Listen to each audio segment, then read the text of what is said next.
Groundnut, or as many call it, peanut, is more than just a snack crop in Ghana.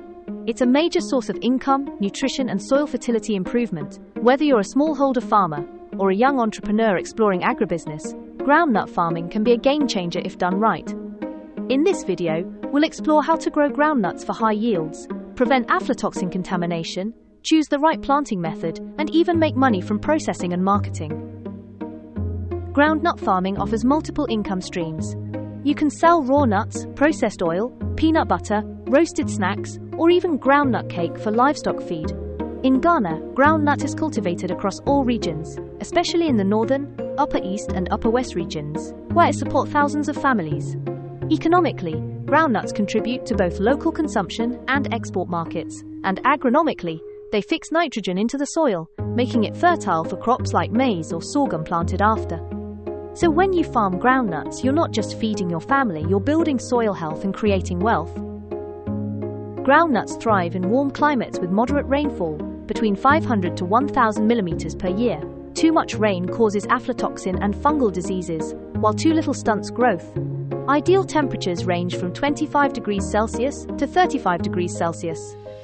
Groundnuts perform best on well-drained, sandy loam soils with a pH of 6.0 to 6.5. Avoid heavy clay or waterlogged soils.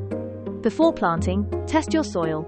You can collect samples and send them to the local MOFA office or an agricultural lab. Knowing your soil fertility helps you apply the right fertilizers or organic amendments.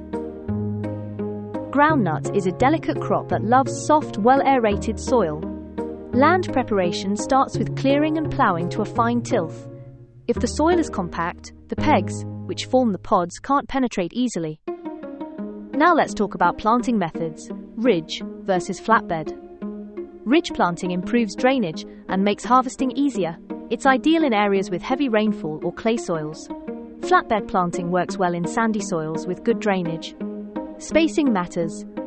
For Spanish and Valencia varieties, plant 50 centimeters between rows and 10 to 15 centimeters between plants. For Virginia types, 60 centimeters between rows and 15 to 20 centimeters between plants. Plant one seed per hole, about 5 centimeters deep, and make sure your seeds are disease-free and treated with fungicides or bioinoculants for better germination.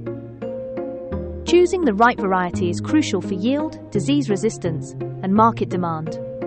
In Ghana, recommended varieties include Chinese, short duration, high yielding, Mani Pinta, good flavor and oil content, and Kanza and Samnut 23, resistant to rosette virus. Always use certified seeds from reliable sources like CSIR/SRI or MOFA approved seed dealers. Avoid reusing grains from previous harvests. They often carry diseases and produce uneven germination. Good seed equals good yield. Weeds compete with groundnuts for nutrients and light, especially in the first 6 weeks after planting. Do your first weeding 2 weeks after emergence and the second around 4 to 5 weeks. To minimize labor, some farmers use pre-emergence herbicides like pendimethalin before planting, but make sure to follow expert advice or label instructions carefully. You can also mulch the field with dry grass to suppress weeds and retain soil moisture, an eco-friendly and cost-saving technique. The most common pests in groundnut farming are aphids, leaf miners, and pod borers. For aphids, use neem extract or organic insecticides. Leaf miners can be controlled with selective sprays or biological control agents. The biggest threat, however, is aflatoxin contamination, a dangerous toxin caused by the fungus Aspergillus flavus, especially when pods are exposed to moisture. Here's how to prevent it. Harvest on time. Don't let mature pods stay too long underground. Dry nuts immediately after harvest under shade, not under direct scorching sun. Store in clean, dry, and aerated bags, never in damp rooms. Proper drying and storage can make the difference between a rejected product and an export-grade one. Groundnut matures in 90 to 110 days, depending on the variety and weather. When about 70 to 80% of pods are mature, it's time to harvest. Pull the plants gently, shake off the soil, and dry them for 2 to 3 days with pods facing upward. Then strip the pods and continue drying until the moisture content drops to around 8 to 10%. Use mechanical or hand shellers to remove pods. Avoid rough handling, as cracked nuts spoil faster. Finally, Grade and bag your produce in jute sacks. They allow airflow and prevent mold. Groundnut farming doesn't end at harvest. That's where business begins.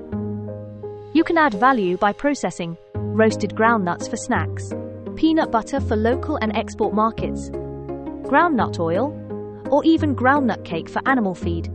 Packaging and branding your products can fetch double or triple profits compared to selling raw nuts. Think beyond farming. Think agribusiness. Groundnut farming is a journey of patience, knowledge, and precision. When you apply the right agronomic practices from soil preparation to storage, you're not just planting peanuts, you're planting prosperity. If you found this video helpful, please like, subscribe, and share it to support other farmers. Drop a comment below. Tell us what groundnut variety you grow and what challenges you face. Until next time, this is Vinmak, encouraging you to farm smart, grow green, and earn clean.